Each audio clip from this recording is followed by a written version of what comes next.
Welcome to Lost in Theaters, the podcast where we talk about movies that have slipped through the cracks of pop culture. My name is Rachel, and I'm here with my beloved co-host and sister, Orville. My name is Ruth. Ruth, dearest. Yes. Did I tell you how great I am? How great I am? Did I ever tell you how great I am? No, I don't think you have. Did I tell you last time about the word co-host? And how I kind of discovered it. I don't recall. Accidentally on purpose. Well, I've been trying to figure out what to call you. Thanks. And I kept calling you my sister, which is true, but I was like, yes. I feel like there's an official term. Right. Co-host. Yes. It's co-host. I host things. We co-host things. As do I. You're correct. That is the function of the co-host. Alright, are you ready? Actually, let's please move on. Actually, before I forget, because I might forget at the end, our Twitter is functional, and I downloaded the app. Until this time, I hadn't downloaded the app. I was like, I'll just use my computer. It's bad. It's best to use the app. I think I'll be alright. But anyways, our Twitter is more like, floating. It's at Lost in Theaters on Twitter. Didn't we already have a Twitter? We did, but I'm saying, like, you can follow us now, and remember I feel like last week I was pretty like, it's dead, it's over, but we're back. I think it's gonna be all right. Cool. Yeah. Okay. Cool. The movie. Yes. Are you ready? It's a Disney movie. Oh no. I mean, yay. Darby O'Gill and the Little People. I'm not ready for this. From 1956. Did you watch this a while ago at one point? No, I don't think so. I think I've heard horror stories about this. No. Maybe not. I don't think so. Are there little people? Is there a car? No. Okay. Oh, no, that's a different movie we might do later. Okay, cool. That one will be good. But this one, different little people. Darby O'Gill. Guesses about what the movie's about? Scotland or Ireland? Ireland. And actually, this is their voices.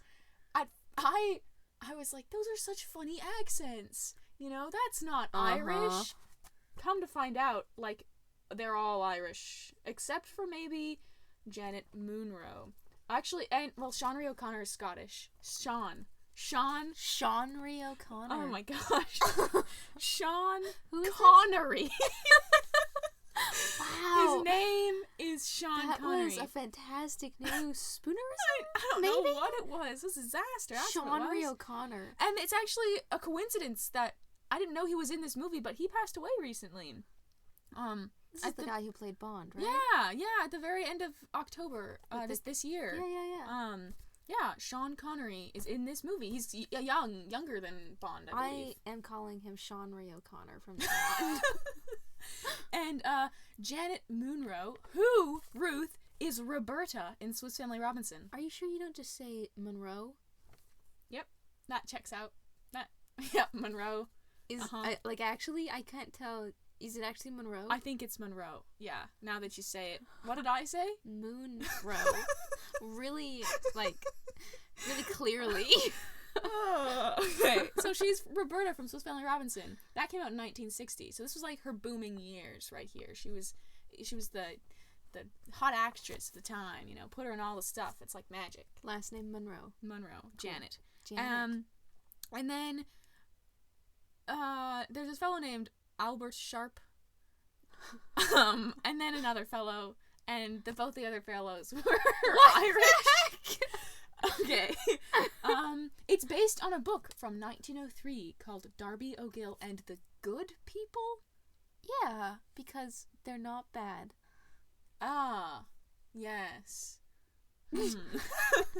There, it all makes sense. So this is an old Disney movie, and like most old Disney movies, you have to be in the mood for an old Disney movie to watch it. Like Sleeping Beauty in the mood? Oh, no. More like Swiss Family Robinson. Okay. Except, it's a little trippier. So, like, imagine, like, Swiss Family Robinson with the way the filming works, like, the style of filming and even the arrangement. But it's a little more, fantastical than Swiss Family Robinson. So, it requires more special effects. and they look a little strange. So a bit like Bed Knobs and Broomsticks? Yes! Except less... So, but Bed Knobs and Broomsticks is a bit more like Mary Poppins. So if you put Bed Knobs and Broomsticks together with Swiss Family Robinson, you get Mary Poppins. Yeah. And this isn't like Mary Poppins. No. It's the other half.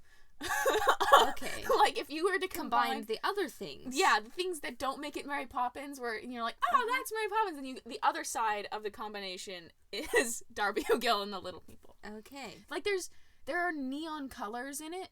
Okay. Not a lot, but there are, and they've managed to do, like, special effecty things. Neon. Yeah, and it was jarring, but it made sense. It worked. Yeah. For what they were trying to do, but well, now that you spoiled the whole thing. The whole thing. Yeah. No. Okay. It's definitely, it is a kid's movie. It isn't, I would have loved it as a kid. It is a little creepy at times.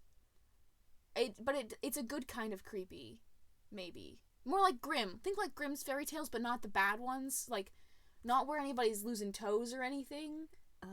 But where, aren't they all kind of like that? Like, death shows up in Grimm's fairy tales, and he's like, you're gonna do this thing, and this person says, I don't know, man, and then there's a whole... So, like, more like Terry Pratchett? Less funny. Okay. Less ironic. Terry Pratchett's really ironic. Yeah. If Terry Pratchett was sincere, it would be like Terry Pratchett. Hey, he's a very sincere He person. is. It's true. But, more or less, you know? Yeah. Yep. Mm-hmm. No, it's fantastical. So it is, Alright, so there's special effects? Yes, there are. What's the music like? The music is like the Disney music of the time. Although I don't know what that means. It's Irish inspired. What year is this? 1959. Good to know. Yeah, Irish inspired music. Yep. So, medium spoilers. I just said the music type. Draw conclusions where you will. No, I wasn't saying that was a medium spoilers. It's just like... Oh, are we moving on to medium spoilers? I mean, nothing else seem to be done. I'm trying to think. If you want to know spoilers, we've gotten the actors, the genre is fantastical. Yeah, I think we're good. Medium spoilers? Okay. What kind of special effects?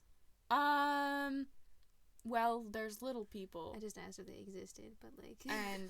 and you have normal-sized people, and then you have people who are the same proportions as normal-sized people, but about 3 inches tall.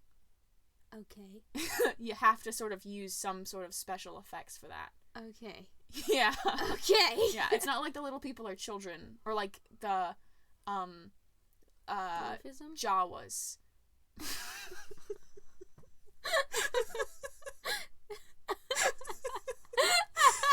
I think the Jawas were just children dressed up in little hoods. Yes, they were. Yeah, so it's not like that. It's they literally just a person just... Wow. Yeah. Okay, so, medium spoiler section, here we come. This is Irish folklore at its finest. Okay, how come that wasn't in the no spoiler section? Because it's spoilery! It legitimately, if you like Irish folklore, you will love this movie. Okay. It is just saturated, full of Irish folklore, and to the point that I knew there were things I was not getting because I did not know Irish folklore. Is there a black dog? Oh. It's No. just, it's No. That's one. No. There is a black horse, though. Okay. More on that later. Stay tuned, folks. Yeah, no, it's very... Oh, it's so bizarrely Irish. There's these words. I didn't even write down words that I didn't know because they were so quick I didn't catch them so often. There were just moments where you'd be like, I'm going to use context to interpret that phrase. But if I were taking, like, if I were, really intense about it, I'd write down lots of different words because there were fun. And there were words that we use that don't get used a whole lot. And I'm trying to think of any of them, and I can't. Ireland. Oh, I feel like Ireland gets used all the time. Small people. No, Ruth! I mean fancy words. Again, one of them I did write down. Fancy words. Irish slang. Yeah. Yeah, Irish slang. And are you ready though? I'll give you this. This is not major spoiler. This was because it's an old Disney movie, it has opening credits before. It doesn't have closing credits, opening credits. I paused it and wrote down what you're about to hear because this was just so. My thanks to King Brian and King Brian of Knocknasheega and his leprechauns, whose gracious cooperation made this picture possible. Walt Disney was straight up in the credits, Ruth. Yeah, there weren't special effects. Oh, so apparently leprechauns were involved. The premise of the movie is there's that guy in town who, he owns this property for the lord of the area. He's supposed to maintain his property, but he no longer does. Lord Mayor. Yeah, kind of like the mayor. And he no longer does, but instead, he's the guy who tells all the stories about the fairies in the pub. Pub fairies. Exactly. And those don't sound safe. Pub fairies? Yeah. No, they don't. You stay away from the pub fairies. These aren't pub fairies. They're leprechauns. They do their own thing. See, that sounds worse. Okay. They're not pub leprechauns. They're just leprechauns. Okay. So, he, and the Lord of the Land says, okay, well, I'm gonna retire you on half pay and hire someone else. And the old man says, he's got a beautiful daughter, and so he tries, there's this romance developing between his daughter and the new guy, who's Shawnee O'Connor. We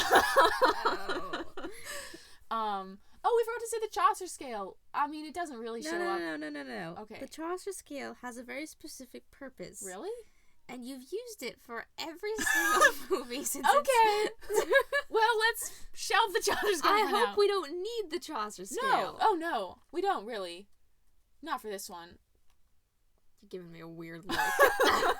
I'm concerned. Yeah, there's not really a reason for the Chaucer scale. Okay, although, there could be things that when you watched it as a kid, like, there were just weird stuff in that relationship between the guy and the girl that were a little, like, dodgy at times. Oh, like actually Chaucer scale? Or is this just you? I don't know. Keep going. I don't know. It was just, some of their words were a little harsh, let's say. I don't know. At one point, she, like, hits him with some reins or whatever because he's being a jerk, and he ends up with a wound, and you're like, that's kind of abusive. That's a problem. Okay. But it's just really strange. You don't want to. It's out there, and as a child, if I were watching this, I would have definitely moved on. I'm gonna go hit my sister with reins. No, Ruth. I would have been like, that's jarring and strange, and but I probably wouldn't have thought about it very much. Whereas now, when I saw it, there were like light bulbs in my head that were like, that's gonna be an issue. And here's the thing, Ruth.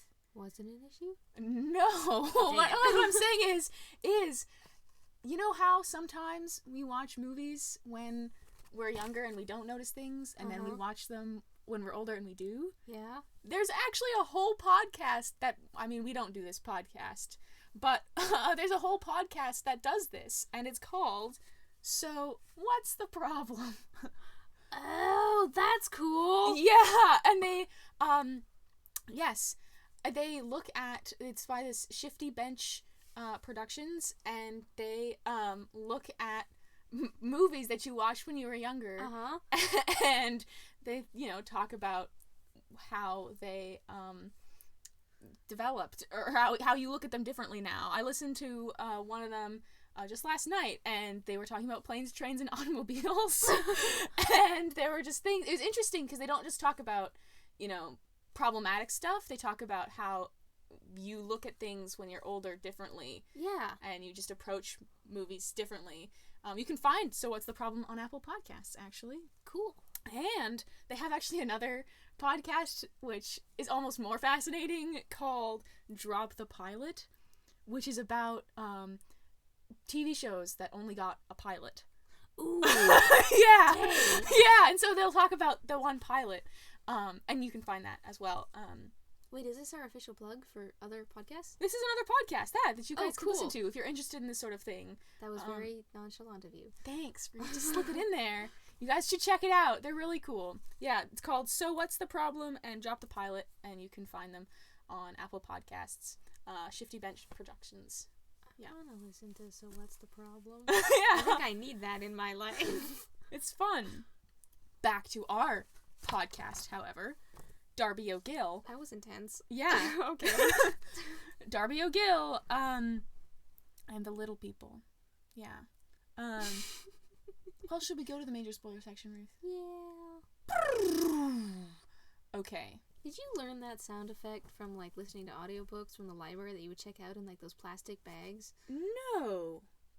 I did not. Because it was like a chime every time you're supposed to turn the page with the book, right? Yes. Do you remember those?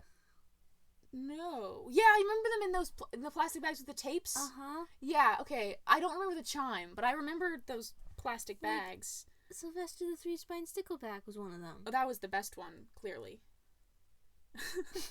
Well, anyway. All right. So, opening credits. I already talked about the words from Walt Disney. Thank you, Walt. Yes. And then you follow this. You're following this old woman through town, and she comes to let's see. She comes to this place. She goes to like a house, and there's a girl in there churning butter, but she's clearly not actually churning butter. What? It's because it's old timey. How would we know? Well, we don't churn butter. It doesn't look like there's any pressure on the other end of the stick. She looks like she's just holding a stick and moving it up and down, and there's nothing underneath that she's pushing on. Well, you don't push on it. You push on the floor, ultimately, wouldn't you? No, you're just moving it up and down in the liquid to make butter. You're churning butter. Yeah. Yep. Okay. That checks out. Is she not turning butter? You never see the bottom part. You only see the stick. Are there leprechauns inside? No. So they're talking, and she says, "You better get married soon, little girl, because you're, getting up there, and you're kind of high class, so all the guys are kind of scared to ask you out." And that's, when my brain was like, those aren't Irish people, are they? Turns out a lot of them were. Anyway. Okay, so then they hear a carriage coming, and it's Lord Fitzpatrick. Fitzpatrick is coming. You're kidding. Yeah, and he's looking for her dad, and her dad, she covers for him. It's like he's probably just sharpening his sickle out back, and she takes off and to go to town, to go to the pub to get her father, because he's not sharpening his sickle out back. And Lord Fitzpatrick knows this. And, as she goes away, Lord Fitzpatrick turns to the person next to him, and he's like, "Yeah, she's a sweet girl. It's a pity her father retired 5 years ago." He didn't retire 5 years ago. It's a joke, right? Because he didn't really retire. He acts like he's retired, but he's not. Oh. Yeah.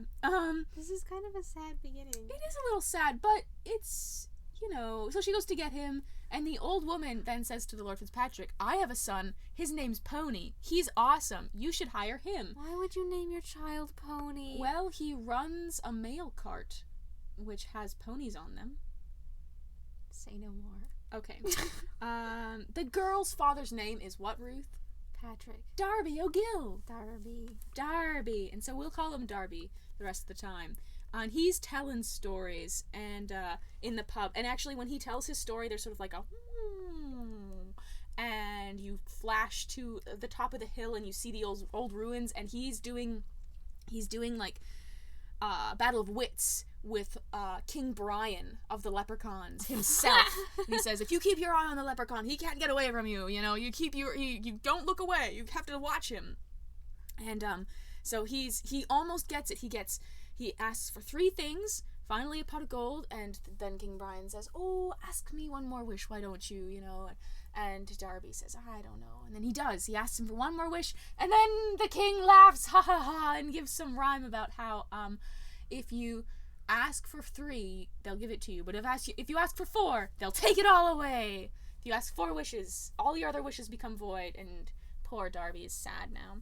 Meanwhile, Pony is a jerk, And he's like, there's no such things as leprechauns, Darby. Okay. I sound more like a pirate than an Irishman, don't I? You can be both. Yes. So, then the girl shows up and she says, "Oh, we gotta go." Heads up though, King Brian is 5,000 years old. Who told us that? I think King Brian himself said that. That seems suspect. Also, there's this weird, the Irish people in the pubs, there's a bunch of them who are listening very attentively to Darby, and there's this funny tension about whether or not leprechauns exist. Whether or not leprechauns are of the devil. Oh. Okay. So they're like, are the leprechauns bad? Or do we trust them? Good people. Yeah. Okay. In the other version, it makes more sense that way. But these are just the little people. And they say things, they talk about, I won't tell Father Murphy about it, if I wouldn't give him anything. And then Darby says, well, if I got the gold, I'd give half of it to the church, and Father Murphy wouldn't even know where it came from, And meanwhile, Father Murphy's there, and he stands up, and they're like, oh, sorry, Father Murphy. And then Father Murphy says, we've got a new bell, because the town up the road got a new bell, and we're getting their old bell, so it's really an old bell, but now we get a bell. Will someone go get it? And clearly he wants Pony to go get it, because he has a cart. Yeah. And Pony says, how much are you going to pay me? And then then Father Murphy's like, nothing, because it's the church just asking you to get the bell, buddy. And he says, and then they start negotiating. We're a poor church, could you do it for less, And Pony's like, no, I want so much. And then Darby says, I'll do it, I'll go get the bell for nothing. And then Father Murphy says, the music, you'll do it for the music. It will be for you and your children. Isn't that interesting? Murphy seems suspect. Yeah, he's just kind of funny. He has a tam. Do you know what a tam is? Tam o'shanter? The hat, yeah. It's a apparently the clergy wear these black tams with puffballs on them. Yeah. I'd never seen that before. Oh. Yeah. So that was fun. Anyways, Hat puff. He goes back, his daughter, his name is Katie. Katie comes and gets her father, brings him back, and Lord Fitzpatrick says, this is the new guy. His name is McBride. He's moving into your house in 2 weeks. Katie isn't at this conversation. She's back at the house. These are incredibly Scottish names. Yeah, they are, aren't they? They're great. McBride is gonna take over for you. You're still gonna get paid. It's no big deal. Or half pay, because you've done so well, but you've just sort of fallen off recently. So then they go back, and Darby's like, hey, McBride, do you want to stay at our house? Instead of staying in the pub, we wouldn't be good guests. We wouldn't be good hosts, I mean. The opposite. If we let you stay at the pub. And so, then he says, sure. And then, Pony, meanwhile, Pony's mother is telling him that you should, talk to the Lord of the Manor and say how nice you are. And the only thing that Lord Fitzpatrick says about Pony is, you are big, aren't you? And then he rides away. What a compliment. See, we haven't really got to all this time there's lots of, plays on words and things, and they're very clever conversations, very quick talks. Darby explains that he has to go get the bell tomorrow, and they have dinner together, and I think the actor for Darby can actually play the fiddle. Oh. It's very weird, because usually when you have someone play some instrument in a movie, they're not really playing. Yeah. But it was clearly dubbed over, but his fingers were playing the fiddle. Yeah. It was very fascinating. I was very proud of him for knowing how to play the fiddle. I just wish I could have heard it. Yeah. Yeah. It was a little, but he plays the fiddle. There's a dance. It's great. Not a dance. They just sort of, jig. It's a little bit of a jig. And then Mr. McBride, who's the guy's taking over, he makes some comment about fairies. The other guy does, Darby, and then McBride makes some scoff about it, but then Katie gets all upset at McBride. And he says, as though he shouldn't scoff fairies like that. No, they'll tuck your fingers in the night. Oh, that's Just alarming. Kidding. So then, McBride says that, he'll go somewhere at the night. They're parting ways in the dark, because he's going to do something in the dark. And Darby says, "Watch out for poachers." What? I don't know. I don't know what the poachers are in this context, but oh no, poachers, I do know. Poachers of rabbits. Apparently, on Irish estates, people poach rabbits. And you're not supposed to do that, apparently. Already? I know. Didn't think Noted. about... Yeah, I'll right? stop doing that. I'll stop poaching the rabbits off my Irish estate. After my neighbor's Irish estate. Uh-huh. Yeah. So meanwhile, Darby has in the dark. He says he's used to the dark. He gives the other guy the lantern. Goes up the hill and runs into... There's this horse standing in the middle of the path. And he says, "Cleopatra! What are you doing? Go on, Cleopatra. Get out of the way." And Cleopatra runs all the Is that the horse. name of the horse? I know, but he says it like an Irishman, so it took me like 8 times to understand what he was saying. It was Cleopatra or something. It was really hard to understand. But are you sure he was saying Cleopatra? I am. Okay. I know. I am, and I just think that's a great name for a horse, actually. This big black horse in the middle of the road, and runs all the way up the hill to the ruins, and stops beside this well that's glowing. Oh. And Darby goes up to the horse, and then this horse had the most charismatic lips I've ever seen on a horse. They moved independently of each other. Yeah. And, horses' like, lips do that. Opened his mouth a lot. Uh-huh. And then he kind of, the special effects kicked in, and the horse went kind of neon. Oh. And then the horse stood up Uh-huh. and sort of scared Darby backwards into falling back down into the well. Oh. Darby, the no. glowing well. And then 2 leprechauns show up. Down at the bottom. They're small. Uh-huh. And they're walking around, and they're like, "I hope he's not dead." So then they stand up on some ledge and jump off down onto Darby's stomach. And they wake him up, but he was already awake. And he's not dead. Yay. They lead him into this chamber, Ruth. Think the silver chair. Okay. Underworld, like, stalactite chamber. Uh-huh. And they're having an Irish jig time down there. All these leprechauns are. They speak Gaelic, apparently. Really? I think they actually speak Gaelic in the film. I don't know any Gaelic, and I couldn't find any information on this, but they did a lot of research for this. Do we know any Irish people who speak Gaelic? Do we? I feel like we do. Who would we know? Bother, I'll have to find out later. Oh, yeah. But they, so at one point, Darby says, "Tell them to watch their language, I speak Gaelic too." And so the leprechauns have they took all this treasure off of a ship that shipwrecked on the shore of their of Ireland some time ago. So they have all this treasure, and they have random swords and thrones that they've collected from Irish kings, and they're living it up down there, and they've got this goblet of wine that they jump into. It's huge for them, but normal for us, right? And Darby's like, "So why am I here, King Brian?" And he says, "Well, now you're here and you can never leave, because that's how it works." And he says, "What? That doesn't sound great." And he says, "Well, we heard about your bad luck up there and how you're getting fired, and we thought you could come down here and stay with us." Wow. And plan because we like you. Yep. Because he has talked to them before. This does sound like Terry Pratchett. Yeah, doesn't it? He has talked to them before, and they're friends. Yeah. He wasn't making up the little No. people. He was, he has had little conversations with them. Like, I know King Brian. Yeah, he does. And they, he says, I don't know. And though he ends up playing the fiddle for them. And he plays this hunting jig on the fiddle. And the dance sequence here was really intense.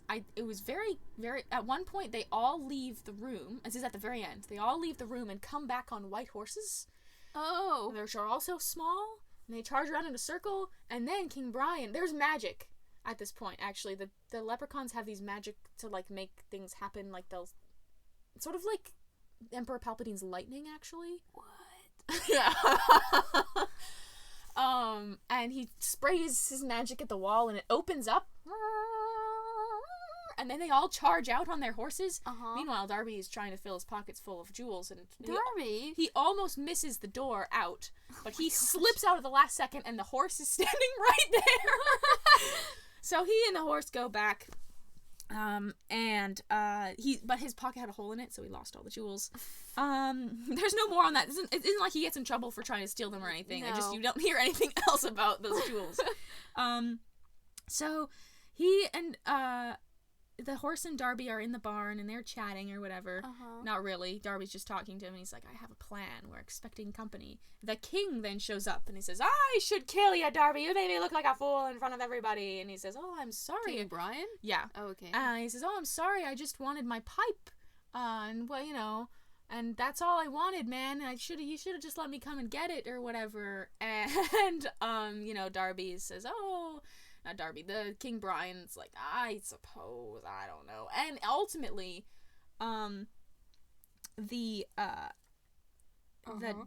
they get this, he tricks him. Darby tricks him into drinking a lot of alcohol. A lot of alcohol. A lot of alcohol. A lot of liquor. And it doesn't get him drunk. Like, it doesn't make him pass out. He does get a little loopy. But the thing is, Darby has already told the horse he has to make him stay there until morning, and then he has to do whatever he says. Oh. So he tricks him into staying until morning. They do this really great game. I want to play this game so bad. It's called The Wishing Song, and you just sing in rhyming couplets. So they sing in rhyming couplets until morning, like 81 verses. Oh my gosh, and we just watch that? We don't hear all 81 verses. We hear the first like 4 and then the last 3. Okay. It's pretty great though. And so then the horse falls asleep at some point. Unrelated. Anyways, he tricks the in the daylight, the leprechaun's magic doesn't work. Oh, that's weird. I know. So he tries to phase through the door or whatever. Can't get through the door. He's so angry. And then Darby, he's like, I'm gonna cut your fingers off, Darby, and all of the children in the town will be changelings. It's gonna be mad. And then he says, oh, will it? And he sets this cat down on the ground, which chases the king around. And he says, you know, he gets him to do what he wants, right? And he says, okay, here's my first wish, because he gets 3. He says, my first wish is that you will not go away until I've made my other 2 wishes. Oh my gosh. So it works, and he carries him around in this little knapsack. And meanwhile, he goes back to the house.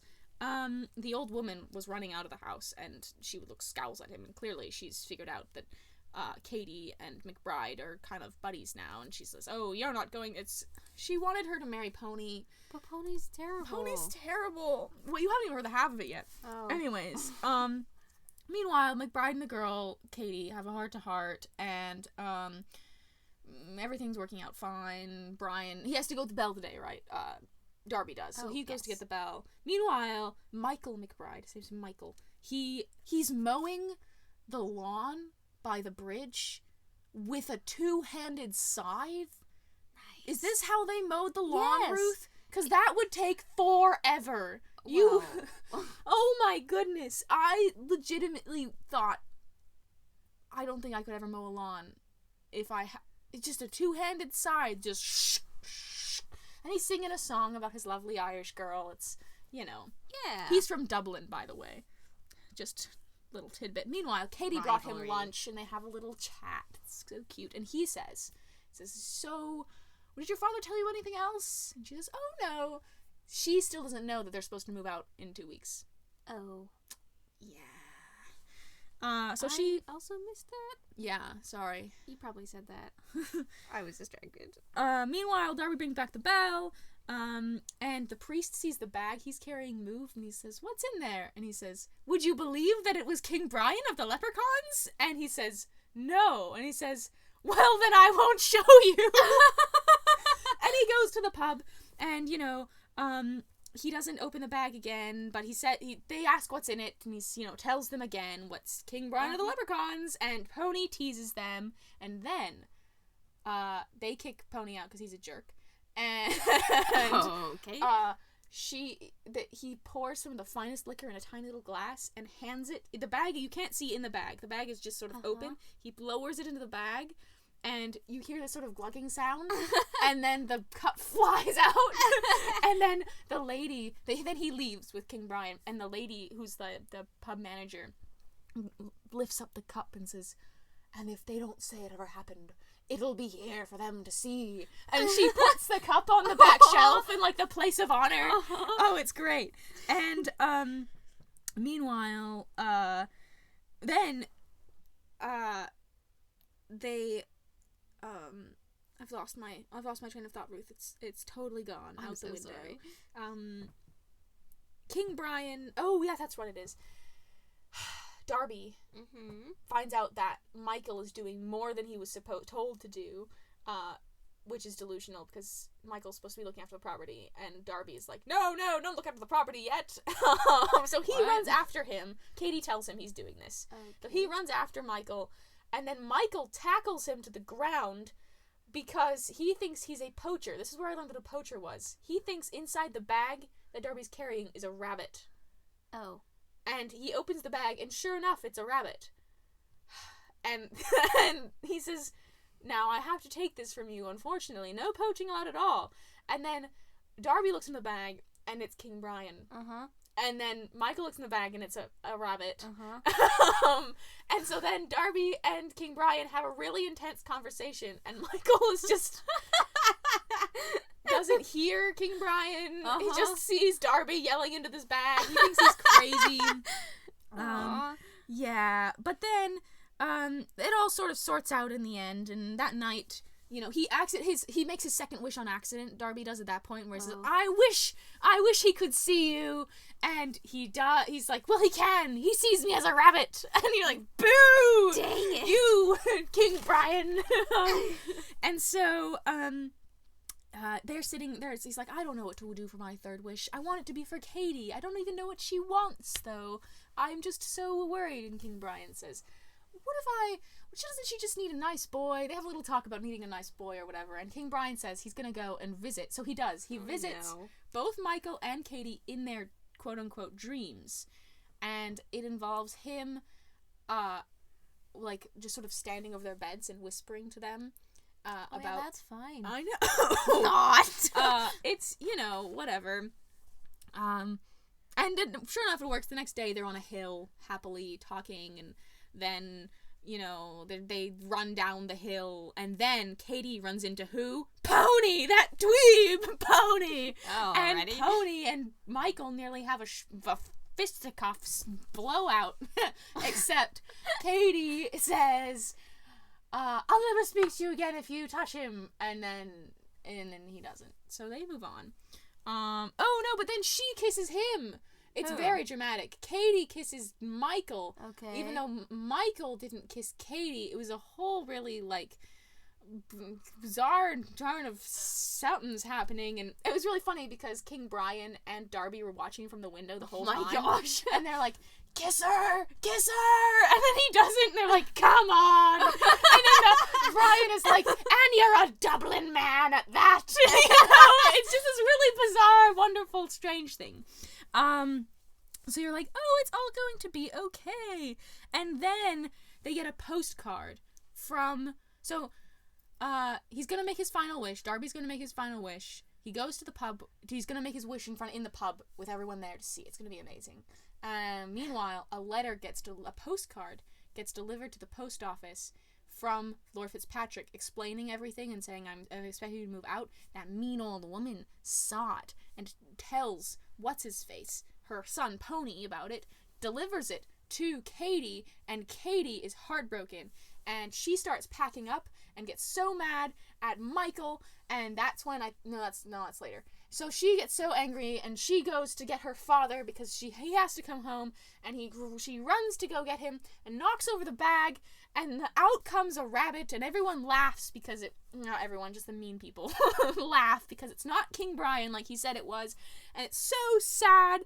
Oh, and she runs back, and then her and Michael have a little heart-to-heart thing again, and she says, oh, you've lied to me, and I have to go get the horse, and she runs out, because the horse, Cleopatra, is gone again.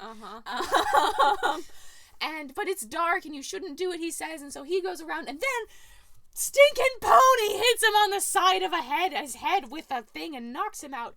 Pony carries Michael to the manor house, which has been a feature of the film thus far, which we haven't talked about, but it's like the house where the guy would live if he could live there, and he doesn't live there. So he takes him to the manor house and puts alcohol on him and says, you know, when Lord Fitzpatrick shows up tomorrow, you're gonna look like a bad caretaker. Ha ha ha. Meanwhile, Darby comes back figures things out, winds up at the manor house, sees Michael, pokes him awake, so the other guy's plan just, like, falls out the window. No kidding. And they're talking, and he says, "Where's Katie?" And Katie isn't there. And Katie has gone over the mountain looking for Cleopatra. And this was the line, Ruth. "God forgive me, she's been chasing a puka." What? Oh. I think Cleopatra's a puka. Dang it. I don't even know what to do with that information because I was not expecting the word puka today. Given one of our previous videos. Yeah. And then here's the other thing. Hear that sound? He says, "That's," wait for it, "a banshee. Same as I heard the night my wife was taken. She'll be destroyed entirely." Do you understand? His wife was taken by a banshee, and that's why she's not there. It's so sad. So, why? What? We just got so much information. So much information in that. And he's, like, friends with the fairies, and it's like a whole thing. It's a whole thing. So now they have to go chase her, right? They have to go find her.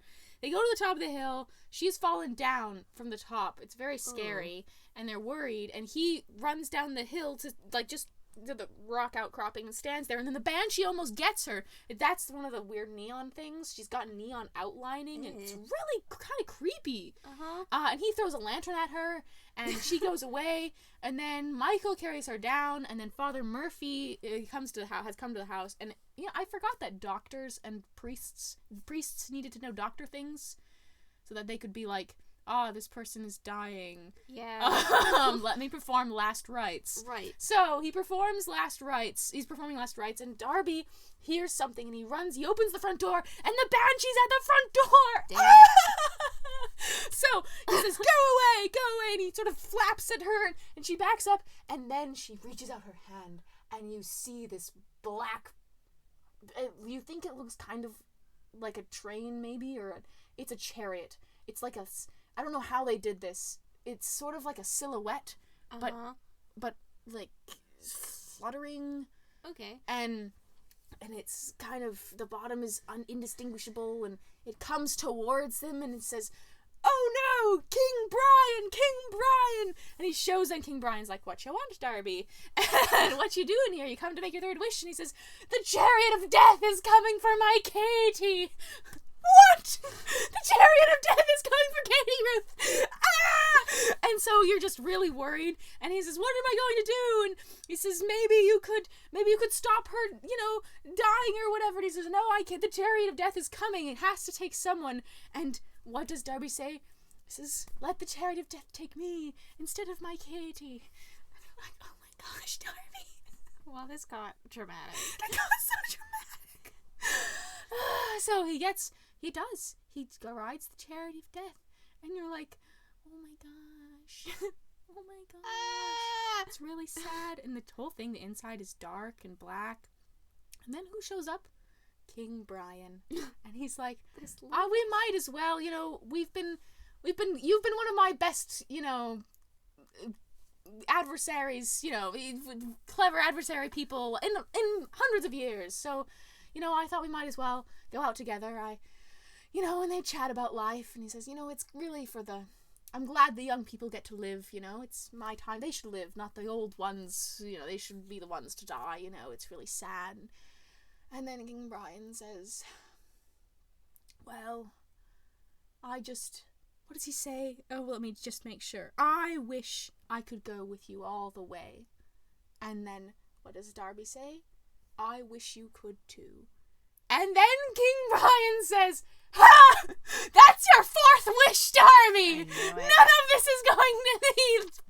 And Darby he finds himself outside of the chariot, just behind the chariot of death, and is riding away. He's already heard that King Brian told him that his daughter's fever broke, and it was fine. And Darby's like sitting outside of the chariot of death now, and it's great. He's done it. The clever leprechaun's done it. But the leprechaun is dead now? No. Oh. That's all fine. Because the leprechaun tricked him into making his fourth wish. But doesn't that nullify all the past wishes? I thought the same thing too, but apparently it's all chill. King Brian says it's fine, so... Well, in that case... And we're all really excited.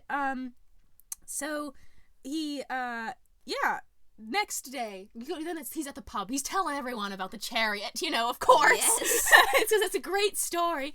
And, Pony, what a dweeb, is like, sure, they said... that chariot was probably Fitzpatrick's chariot. He said he saw you in the road, you lazy bum, or whatever. And they're like, ooh, you're moving tomorrow, right, Pony? He's like, I am moving tomorrow. They're like, good, because, nah. And then Michael shows up, and he says something. There's this clever little dialogue about King Brian saying that that Michael should smack Pony in the face. And then they have a brawl. Okay. And let me tell you, there's something about old movie fights that are just painful. Like, they are painful, Ruth. It was just so painful sounding. How? Like when things hit things. Yeah. You think, oh, in a way that's different now. I don't know. Maybe because there wasn't any intense music over this. It was just them having a brawl. And actually, you don't see a lot of the brawl. You hear it. And you see Darby's face. Darby and all the pub are just watching. And they're like, ooh, oh. They have this whole... It's wonderfully done. And so then they go out. He wins. Michael wins. Mm-hmm. And Darby and Michael go out. And then... Michael and the girl sit on the back of the stagecoach of a coach or whatever, and Darby and they ride off, and it's lovely, and they're together, and it's all sweet and happy. Yeah, that's the movie, Ruth. That sounded fun. It's fun. It reminds me of the one in Scotland. It reminded me of that too. Sinful Davy. Yeah. Yeah. It had similar vibes. I would agree. Okay. But Sinful Davy was less coherent. Oh. This actually had more plot. Yeah. Although at times it was a little not plotty. Yeah. But it was very plotful. And like I said, I don't think I managed to get across how Irish this movie felt. I just got, for starters, they talk about pukas. I know what that means. I know. Well, listen to our Harvey episode, guys. It's a good one. Then you'll know what a puka is. But yeah, it was just very... And it's a fairy tale. Yeah. It's such a fairy tale. And it was so weird because I was like, it's such a good movie. If they remade it, would it be? No. And it just wouldn't be. It's hard. Disney isn't like that now. It's hard to make movies like that when it comes. It would show up on TV, for starters. It would be like a TV movie. Yeah. And today's TV movies are just different, I feel like. They feel more, I don't know. The weird animation bits added to the movie, it felt like. King Brian being oddly small, and and he had violently red hair and the crown, and it was just very, Yeah. It's kind of fun. It's a fun one. Yeah. Good costumes? Yeah, it all felt like it was the time. It didn't feel out of place or anything. Yeah. Well. I'd watch it. Oh, good. Shall we finish with a song? I'll tell me more when I got home. The boys won't leave the girls alone. End it. Someone got my hair He stole my comb. That's all right till I gone home. She is handsome, she is pretty, she is Belle of Belfast City. She's a courtin', 1, 2, 3. Oh, please, won't you tell me who is she? I think it's Rachel. Verse. No, it's yeah, I think it's Rachel. They've got names. Yeah, Rachel. No, they've got Irish names. It's definitely My Rachel. name is Hebrew, Ruth. It doesn't work. It's accepted. Fine. Yes. Well, folks, that's been our episode.